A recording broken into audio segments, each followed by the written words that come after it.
Hello everyone, कैसे हैं आप सभी। मैं अर्पित, आपका मैथ टीचर। आज हम डिस्कस करने वाले हैं chapter number 6 lines and angles. आज हमारे पास जो टॉपिक होने वाला है वो है आपकी एक्सरसाइज 6.1 का पार्ट 2। प्रीवियस वीडियो में हमने पार्ट 1 को डिस्कस किया था जिसमें आपके 3 क्वेश्चंस थे। आज हमारे पास पार्ट 2 होने वाला है जिसमें आपकी पूरी एक्सरसाइज ही कंप्लीट हो जाएगी। यानी कि आज भी हमारे पास 3 क्वेश्चंस ही होने वाले हैं।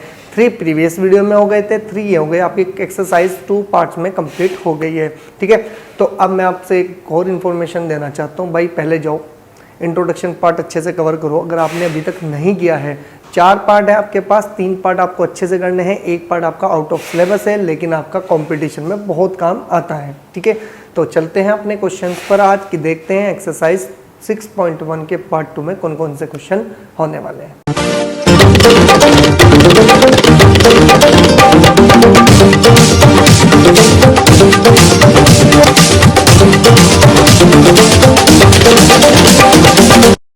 तो चलते हैं अपने क्वेश्चन पर। आज का जो फर्स्ट क्वेश्चन होने वाला है हमारे पास है क्वेश्चन नंबर 4 एक्सरसाइज 6.1 का। ठीक है जी, क्वेश्चन में कहा है कि इन द गिवन फिगर, आपके पास एक फिगर है जिसका जो नंबर है वो है 6.16। ठीक है जी, उसने कहा है कि if x plus y equals to w plus z. आपके पास एक इन्फॉर्मेशन है, सबसे पहले हम लिख लेते हैं। देखो जो इन्फॉर्मेशन देता है सबसे पहले लिख लो।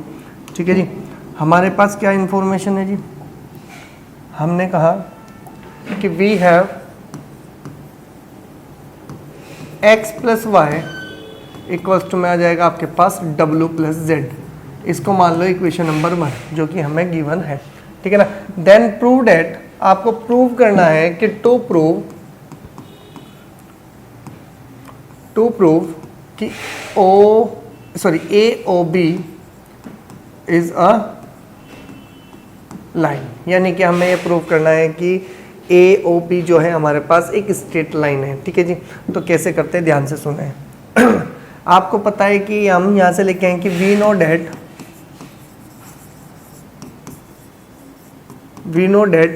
कि आपको पता है कि angle x plus y plus z plus डब्ल्यू इक्वल्स टू में कितना हो जाएगा आपके पास 360 डिग्री। आपको पता है कि हम यहाँ से लिख सकते हैं कि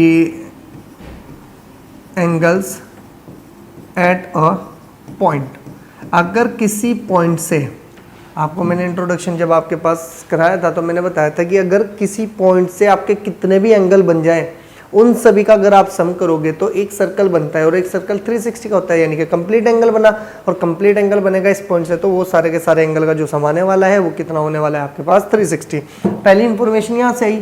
फिर हम यहाँ से लिखेंगे कि देयरफॉर, क्या मैं इसको x plus y as it is लिख दूँ, क्या मैं z प्लस डब्ल्यू की पोजिशन पे कितना लिख सकता हूँ मैं x प्लस वाई, यानी कि इसको भी क्या लिख दूँ मैं x प्लस वाई। क्लियर हुई मेरी बात। और इक्वल टू में कितना आ जाएगा आपके पास 360 डिग्री। अब ये आया कहाँ से भाई, हम यहाँ से लिखेंगे कि फ्रॉम इक्वेशन नंबर 1 पर। ध्यान से सुनो, करा कि हमने जहाँ पर w प्लस जेड था वहाँ पर हमने क्या लिख दिया, बस आपका x प्लस वाई लिख दिया। अब इन दोनों को जैसे ही सम करेंगे तो ये बन जाएगा 2 multiply by x plus y और इक्वल टू में आ जाएगा 360 डिग्री। अगर मैं इससे कैंसिल करता हूँ तो ये कितना बन जाएगा आपके पास 180 डिग्री। तो इसका मतलब हो जाएगा आपके पास x plus y equal to में कितना है आपके पास 180 डिग्री। अगर मैं यहाँ से बात करूँ, क्या मैं इसको ऐसे लिख सकता हूँ कि बाय लीनियर पेयर,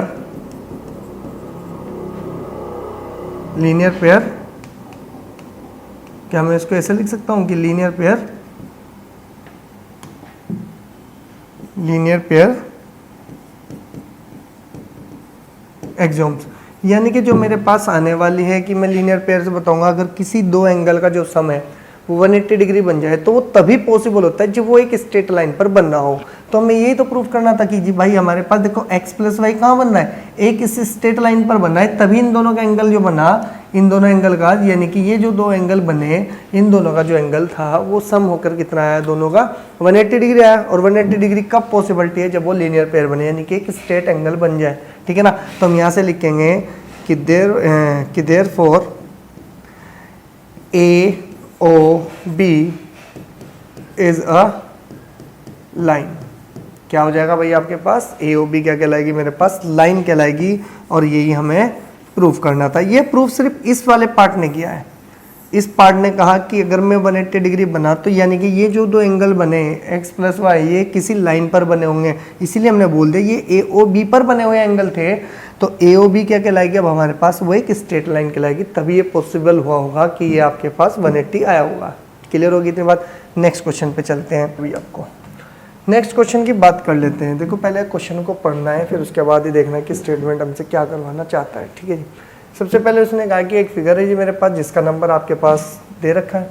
उसने कहा कि P O Q is a line, आपके पास पी ओ क्यू एक स्ट्रेट लाइन है। उसने कहा कि रे ओ आर, एक आपके पास ओ आर है, इस परपेंडिकुलर टू इस लाइन के जो एक रे है वो परपेंडिकुलर है। परपेंडिकुलर का मतलब है 90 प्लस 90 कि 90 दोनों साइड अपना एंगल बना रही है। उसने कहा कि आगे ओ एस इज अनदर रे लाई बिटवीन, कहाँ पर भाई आपके पास रे ओ पी पर। ठीक है जी। आगे उसने कहा कि एंड ओ आर।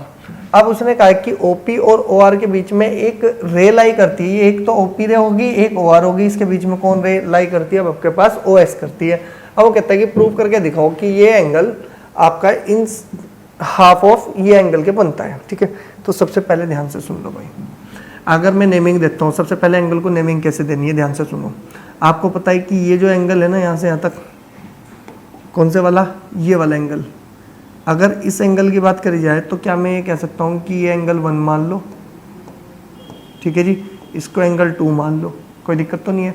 ये जो बचा कुचा है यहाँ से लेके यहाँ तक का ये एंगल पूरा पूरा कितना मान सकते हैं हम, इसको मान लो आप 3 एंगल, और ये बच गया हमारे पास 4th एंगल ये वाला। ठीक है। अगर ये एंगल की नेमिंग आप दे देंगे तो थोड़ी सी बस इसकी कंडीशन पे चलते हैं। सबसे पहले ध्यान से सुनो उसने क्या कहा है, कि उसने कहा कि हमारे पास गिवन क्या दिया कि बिकॉज मेरे पास उसने खुद बोल दिया कि O R is perpendicular, perpendicular to किसके भाई, टू लाइन, कौन सी भाई आपके पास पी ओ क्यू। ठीक है ना। तो देन हमारे पास यहाँ से कुछ इंफॉर्मेशन मिल जाती है। हमें क्या मिलती है, सबसे पहले ध्यान से सुनो, अगर मैं किसी दिन 1+2 एंगल करता हूँ तो ये तो ऑलवेज 4 के इक्वल आ जाएगा। क्यों, क्योंकि तो 90 डिग्री है।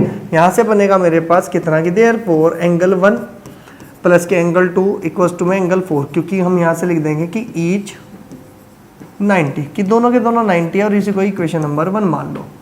क्लियर हुई बात। अब थोड़ा सा और आगे चलते हैं। तो हमें क्या मिलता है यहाँ पर भाई, हमें ध्यान से सुनो, अगर किसी दिन मुझे चाहिए कि एंगल मुझे 1 चाहिए, क्या मैं यहाँ से फिगर में देखना है आपको, इस 1 एंगल को निकालने के लिए क्या मैं ऐसे निकाल सकता हूँ कि एंगल 3 में से अगर मैं 4 माइनस कर दूँ तो मेरा काम चलेगा।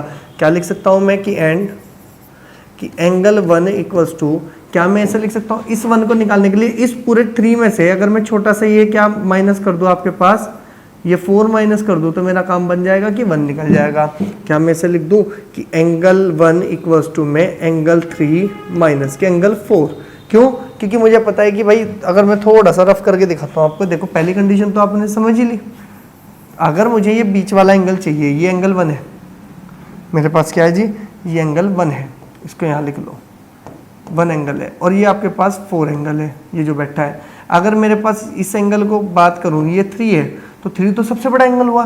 तो इसका मतलब मैं क्या कह सकता हूँ कि एंगल 1 निकालना है जी। कब निकलेगा, जब एंगल 3 में से क्या निकाल देंगे, माइनस के एंगल 4 निकाल देंगे। बात तो वही है भाई, 3 में से 4 चला गया, बचा हुआ ये टुकड़ा मिल गया आपको। तो इसी में से आपका क्या मिल जाएगा भाई, आपके पास क्वेश्चन मिल जाएगा। हमने जो नेमिंग दी थी उसको एज इट इज लिख लो। ठीक है जी।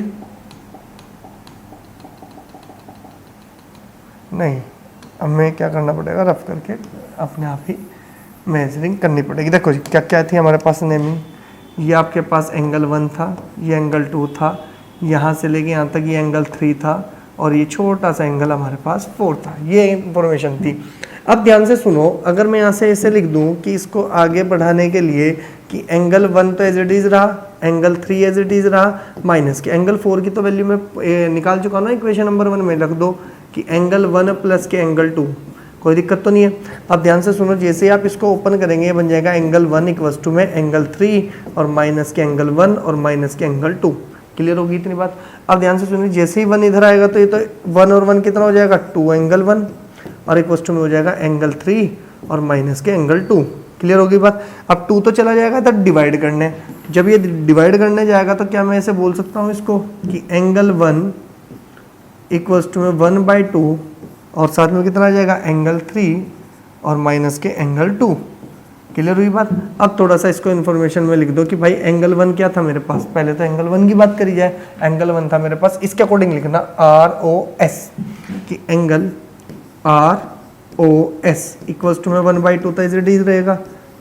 ठीक है। अब 3 एंगल क्या है, 3 एंगल है मेरे पास 3, ये रहा मेरे पास 3 एंगल QOS कितना है जी आपके पास QOS माइनस के एंगल 2 क्या है मेरे पास एंगल, इसी के अकॉर्डिंग लिखना है भाई आपको POS एंगल POS। और ध्यान से देखो क्या आपको यही प्रूफ करना था नहीं करना था, बताओ मुझे, क्या यही प्रूफ करना था ना आपको? अगर ये प्रूफ करना था तो आपके पास क्वेश्चन का आंसर भी आ गया। और आप ध्यान रखना कि ये बहुत लेंथी मिलता है किसी किसी बुक में, तो आपको उस तरह से नहीं करना है, आपका काम यहाँ से भी चलेगा। ठीक है ना, फटाफट स्क्रीनशॉट लें। ठीक है, तो नेक्स्ट क्वेश्चन चलते हैं। देखो नेक्स्ट क्वेश्चन ना हमारे पास बिल्कुल आसान है, फिगर आपको बनानी है। आप फिगर कैसे बनेगी उस पर थोड़ा सा चर्चा कर लेते हैं। ठीक है, अब हमारे पास फिगर बनानी है तो वाइट से ही बना ले फिगर, वो ठीक रहेगा। सबसे पहले इंफॉर्मेशन पढ़े, उसने क्या दिया, इट इज गिवन दैट कि हमारे पास है एंगल XYZ इक्वल टू कितना है भाई आपके पास, मेरे पास 64 डिग्री है। उसने कहा कि XY को हमने प्रोड्यूस किया एट पॉइंट P।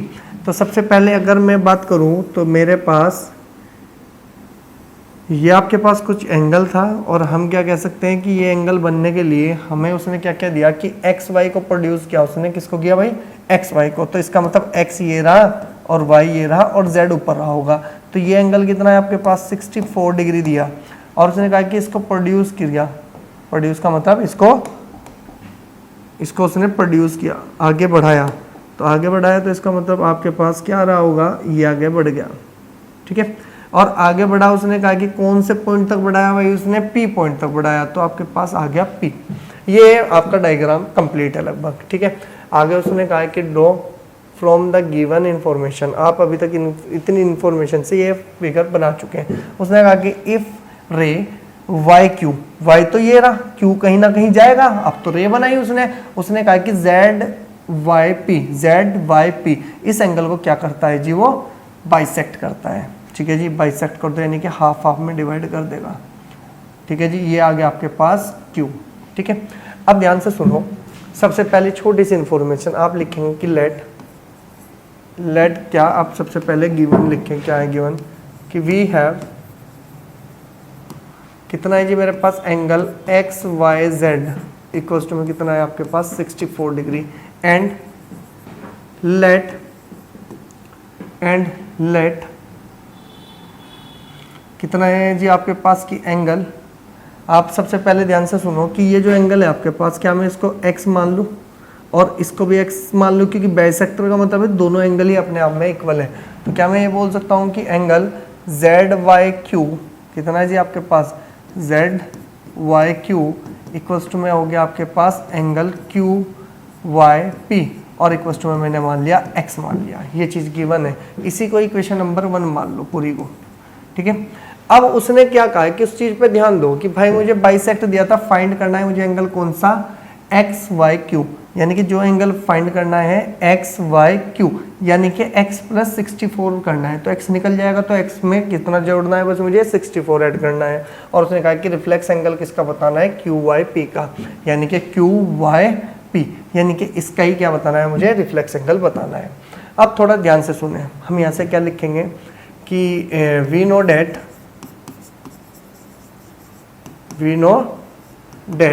क्या मैं इस तरह से लिख सकता हूँ कि एंगल XYZ और प्लस के, अगर मैं इस पूरे एंगल की बात करता हूँ, इस पूरे एंगल की, चलो ऐसे नहीं लिखते, हम पूरा ही लिख लेंगे कि कितना लिख लें कि एंगल ZYQ और प्लस के एंगल QYP। ठीक है ना, इक्वल्स टू में कितना बनेगा भाई आपके पास 180 डिग्री।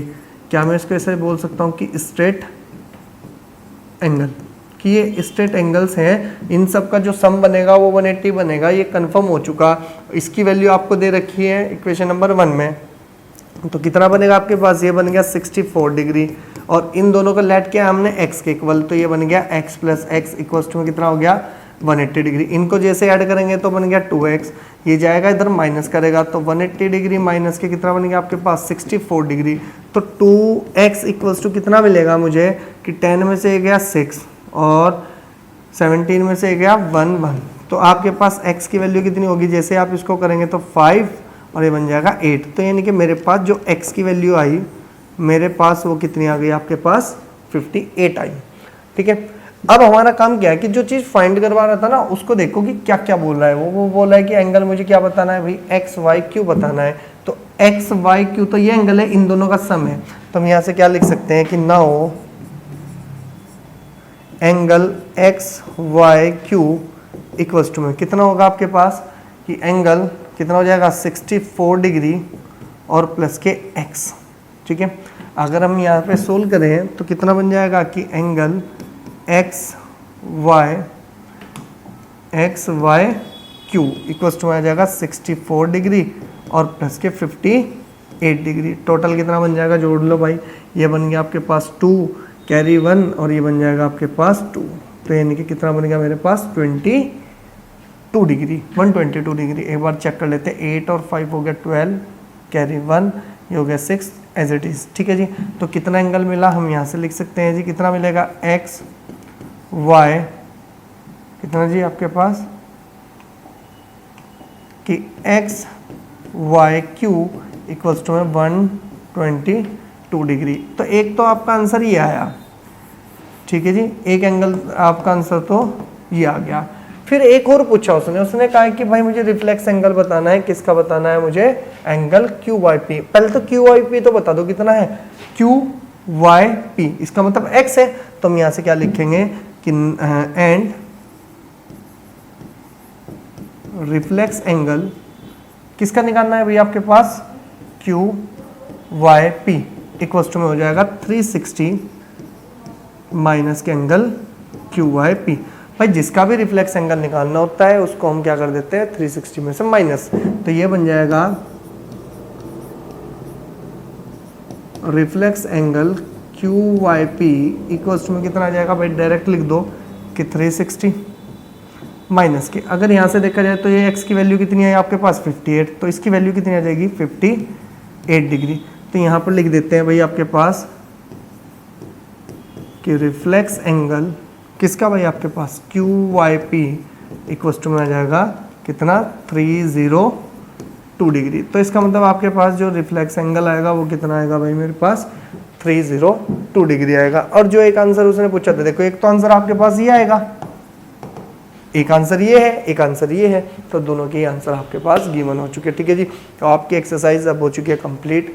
ठीक है ना, हम नेक्स्ट वीडियो में मिलेंगे आपको एक्सरसाइज 6.2 में, जिसमें आपका पैरेलल लाइंस रहेंगी और आपके पास ट्रांसवर्सल लाइन रहेगी। ठीक है, तो आप इससे अच्छा आप सबसे पहले जानना इंट्रोडक्शन पार्ट को अच्छे से कवर कर लेना कि लाइंस होती हैं हमारे पास पैरेलल और ट्रांसवर्सल लाइन, क्या क्या आपके एंगल्स जो उसमें बनते हैं, तो वो ट्रांसवर्सल लाइन एंगल से क्या रिलेशन निभाती है। ठीक है ना, तो अब आपके पास जो एक्सरसाइज 6.1 है वो फिनिश हो चुकी है। तो मिलेंगे नेक्स्ट वीडियो में। Okay students.